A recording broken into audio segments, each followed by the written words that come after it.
नमस्कार दोस्तों, कैसे हैं आप? आशा करती हूँ आप स्वस्थ एवं खुशहाल होंगे। महादेव के गणों में से एक हैं भृंगी। एक महान शिव भक्त के रूप में भृंगी का नाम अमर है। कहते हैं जहाँ शिव होंगे वहाँ गणेश, नंदी, श्रृंगी, भृंगी और वीरभद्र का वास स्वयं ही होगा। शिव शिवा के साथ तो उनके ये गण अवश्य चलते हैं। इनमें से सभी प्रमुख गणों के बारे में तो कहानियां भी प्रचलित हैं। पुराणों में भृंगी को एक महान ऋषि के रूप में दर्शाया गया है, जिनके 3 पांव हैं। शिव पुराण में भी भृंगी को शिवगण से पहले एक ऋषि और भगवान शिव के अनन्य भक्त के रूप में दर्शाया गया है। भृंगी का निवास स्थान पहले पृथ्वी पर बताया जाता था। उन्होंने भी नंदी की भांति भगवान शिव की घोर तपस्या की। उनकी इस तपस्या से प्रसन्न होकर महादेव ने उन्हें दर्शन दिए और वरदान मांगने को कहा। तब ऋषि भृंगी ने उनसे वर मांगा कि वे जब भी चाहें उन्हें महादेव का सानिध्य प्राप्त हो सके। ऐसा सुनकर महादेव ने उन्हें वरदान दिया कि वो जब भी चाहें कैलाश पर आ सकते हैं। उस वरदान को पाने के बाद भृंगी ने कैलाश को ही अपना निवास स्थान बना लिया और वहीं भगवान शिव के सानिध्य में रहकर उनकी आराधना करने लगे। लेकिन आपको जानकर हैरानी होगी कि वो स्त्रियों को तुच्छ समझते थे और शिव जी को गुरुतुल्य मानते थे, किंतु माँ पार्वती को तो अनदेखा ही करते थे। एक तरह से वो माँ को भी आम स्त्रियों की तरह साधारण और तुच्छ ही समझते थे। महादेव भृंगी के इस स्वभाव से चिंतित और खिन्न भी थे। नारी की उत्पत्ति का श्रेय कहीं न कहीं भृंगी को ही जाता है। ऋषि भृंगी को पुराणों में अपने धुन का पक्का बताया गया है। भगवान शिव में उनकी लगन इतनी अधिक थी कि अपनी उस भक्ति में उन्होंने स्वयं शिव पार्वती से भी आगे निकलने का प्रयास कर डाला। भृंगी की खास बात यह है कि उनके 3 पैर हैं। शिव विवाह के लिए चली बारात में उनका जिक्र मिलता है।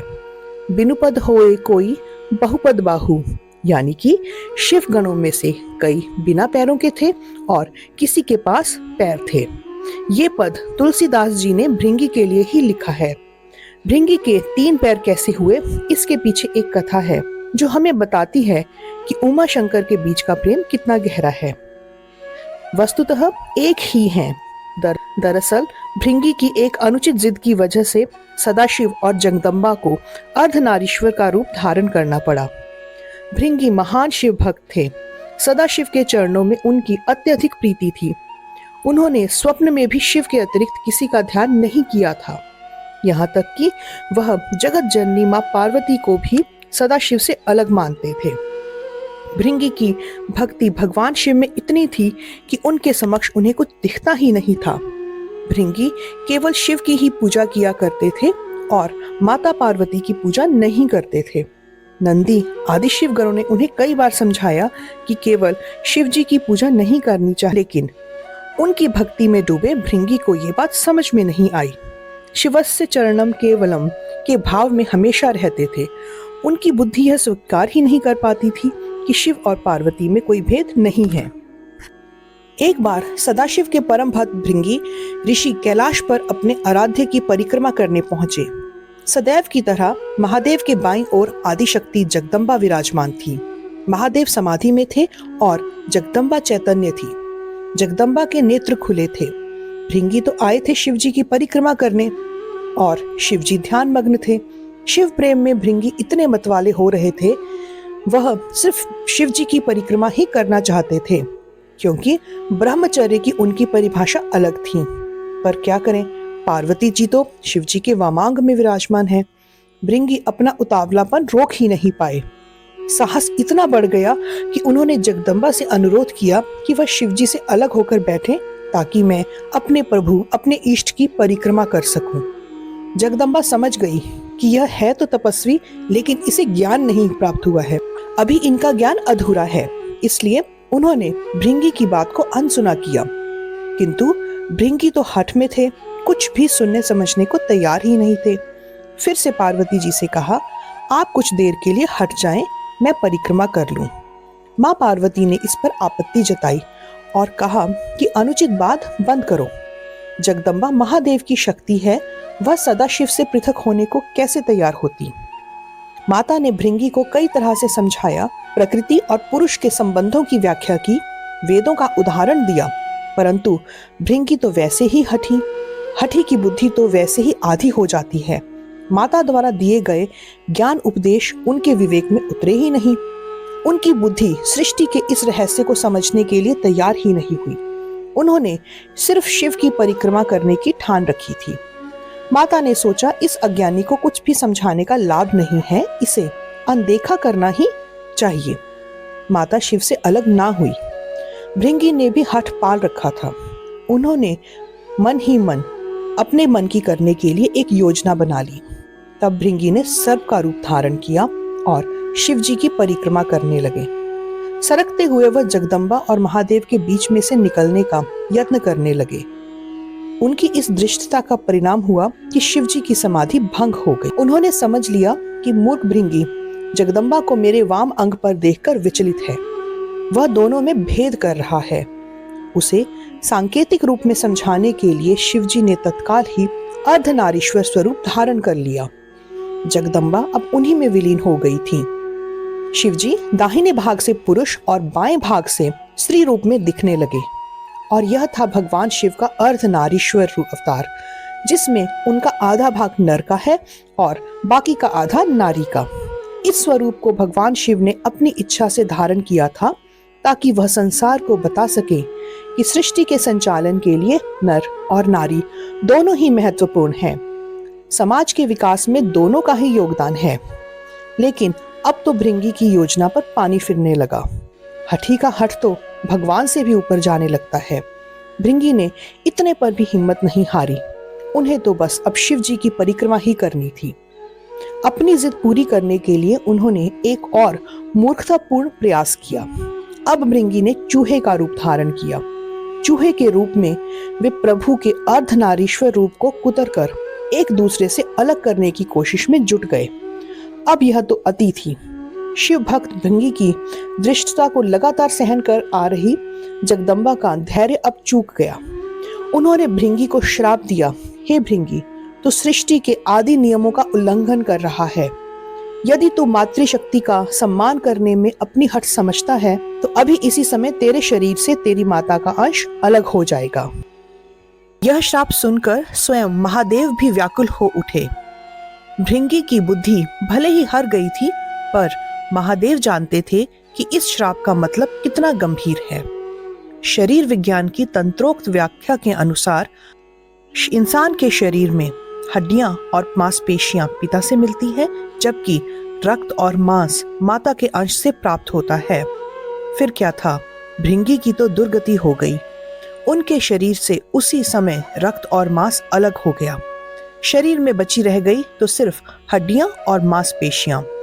मृत्यु तो हो नहीं सकती थी, क्योंकि वो अविमुक्त कैलाश के क्षेत्र में थे और स्वयं सदाशिव और महामाया उनके सामने थे। उनके प्राण हरने के लिए यमदूत वहां पहुंचने का साहस भी नहीं कर सकते थे। श्राप मिलते ही भृंगी ऋषि असहाय होकर गिर पड़े। जब उन्हें एहसास हुआ कि वे अपने खड़े होने की शक्ति तक खो चुके हैं, तब उन्होंने देवी पार्वती से इस अपराध के लिए क्षमा याचना की। असह्य पीड़ा से भृंगी परेशान होने लगे। ये शाप भी आदिशक्ति जगदम्बा का दिया हुआ था। उन्होंने ये शाप भृंगी की भेद बुद्धि को सही रास्ते पर लाने के लिए दिया था, इसलिए महादेव भी बीच में नहीं पड़े। इस शाप का लाभ यह हुआ कि भृंगी असहनीय पीड़ा में पड़कर समझ गए कि पितृशक्ति की किसी भी सूरत में मातृशक्ति से परे नहीं है। माता और पिता मिलकर ही इस शरीर का निर्माण करते हैं, इसलिए दोनों ही पूज्य हैं। इसके बाद भृंगी ने पीड़ा से तड़पते हुए माता जगदम्बा की प्रार्थना की। माता तो माता ही होती है। उन्होंने तुरंत उन पर कृपा की और उनकी पीड़ा समाप्त कर दी। माता ने अपना शाप वापस लेने का उपक्रम शुरू किया, लेकिन धन्य थे भक्त भृंगी, उन्होंने माता को शाप वापस लेने से रोक दिया। भृंगी ने कहा, माता, मेरी पीड़ा दूर करके आपने मेरे ऊपर बड़ी कृपा की है, परंतु मुझे इसी स्वरूप में रहने दीजिए। मेरा यह स्वरूप संसार के लिए एक उदाहरण होगा। इस सृष्टि में फिर से कोई मेरी तरह भ्रम का शिकार होकर माता और पिता को एक दूसरे से अलग समझने की भूल नहीं करेगा। मैंने इतना अपराध किया, फिर भी आपने मेरे ऊपर कृपा दृष्टि दिखाई। अब मैं एक जीवंत उदाहरण बनकर सदैव आपके आसपास ही रहूंगा। भक्त की यह बात सुनकर महादेव और जगदम्बा दोनों ही पुलकित हो गए।